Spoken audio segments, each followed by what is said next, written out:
тарбиячыга которууну көрсөтүп коюңуз дейт. Позициясын өзгөртүү жолун, позициясын өзгөртүү жолу мындай кыласыздар. Мисалы, балким туура быйылкы жылы позициясы өзгөрдү. Ал үчүн сиз мынакей персонал бөлүгүнө киресиз.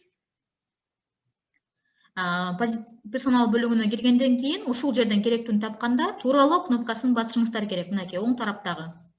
Ушул жерден тип персоналды алмаштыруу дегенде персоналдын кызмат ордун өзгөртүү дегенди тандайсыздар.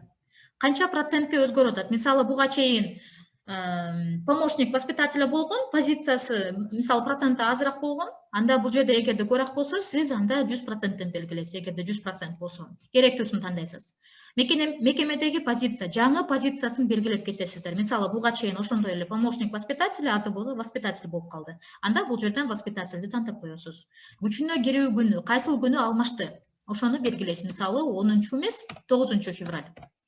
Аны белгилеп кетесиз. Жооптуу адам бул сиз болосуз, ыйгарым укуктуу адам. Сактоону басасыз. Азыркы учурда буну дагы биз баштадык процессти, мынакей жазуу ийгиликтүү кошулду. Эми редактировать аркылуу бул жерден кайра басып туруп, галочканы басабыз, буну тастыктайбыз. Сактоону басабыз 2 жолу.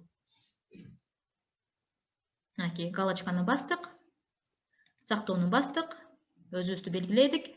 Болду. Бул кызматкердин, мынакей колдоого алынды деди. Бул кызматкердин позициясы өзгөрүп калат.